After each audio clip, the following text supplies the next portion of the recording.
Hey everyone, how's it going? I have a wonderful scarf on. I know a most fabulous woman. She's 80 years old and we are good friends. And she made this scarf and it's fantastic. So I want to talk about scripts today because her and I were chatting yesterday. She's 80. She has 3 sons and a daughter. Her 3 adult sons are estranged. And it wasn't until we met through Facebook Marketplace. She was selling some yarn, so I responded and went out to her home, and we became friends. And I shared my story with her, and then in turn, she shared her story with me. And from what she says, I am the very first person who shared, which gave her the courage, and she has since shared with others and learned that women she's very close with are estranged as well. So I think between her and I have kind of adopted her. She's just an amazing artist. She is a soul sister. She is just a blessing. So anyways, we encourage one another. We are therapy for one another. We get together and I say, everything she shows me is, that's amazing. She says, do you think everything's amazing? I said, absolutely. So she is just a wonderful person. But I want to talk about the scripts. Internal and external scripts and the voices in our heads. And what I have to consider, especially after the estrangement, it was before and after the estrangement that I was told I was a crappy mother, that I was really, really terrible person, that I had done terrible things, etc. And those were all of the externals. And if I'm not careful, and I do not stop those voices, I can actually start to believe them and allow them to control my life. So everyone says, I've had people ask, how have you survived this? Why do you look so happy? How do you find joy? I had to change the narrative and I had to change the script. And so what I did after, it took a couple of years, with my ex-husband attacking me on social media and just a variety of social media platforms, I finally had to block him, his wife, other people. They created a Facebook page about me, how terrible I was, and made it public so everyone could see. So I had to block them, and I had to stop. I had to choose to not look. If we want to read books, I pick up the books I want to read and I leave the ones down that I don't want to read. So the reason I think I was able to start finding joy is because I had to change the narrative and I had to start looking internally and overriding their voices and inserting mine. And I had to start looking in the mirror and saying, I'm good enough, smart enough, and doggone it, people like me. And it's true, people do like me.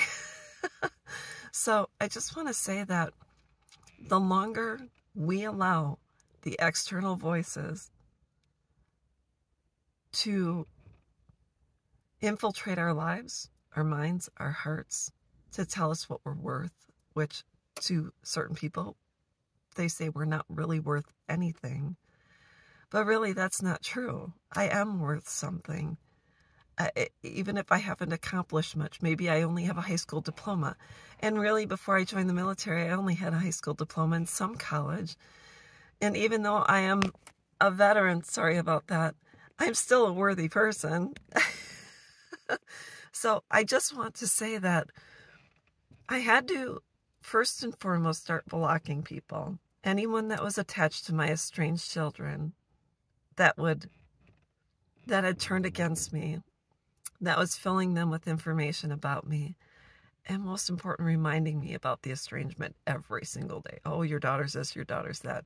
I had to block all of those people, and then I had to replace them with people that were kind, people that didn't know me throughout the estrangement, that didn't bring it up all the time, that got to know me, who I was, who I am.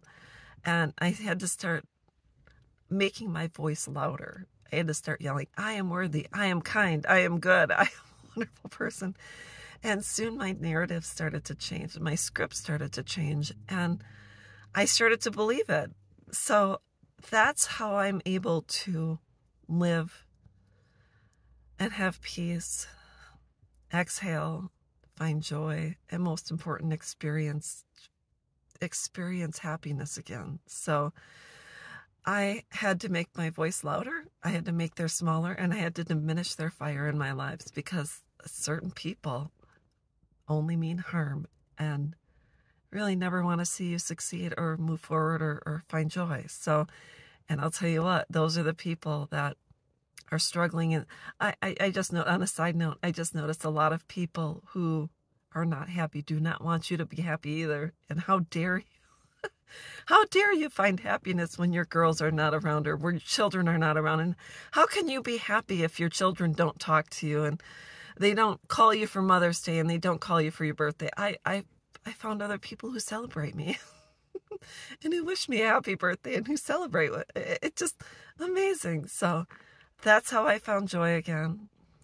Change the narrative in your head, and most important, block the people and the voices that mean you harm. And over time, you'll experience joy. Don't go seeking them out. Don't look at them on TikTok. Don't look at them on Snapchat.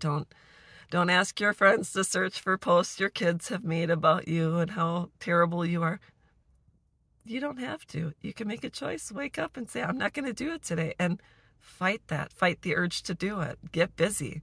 Get creative and find joy. Walk outside your front door and smell a flower. Do something. So that's all I wanted to say, and I hope you're having a great day. Bye-bye.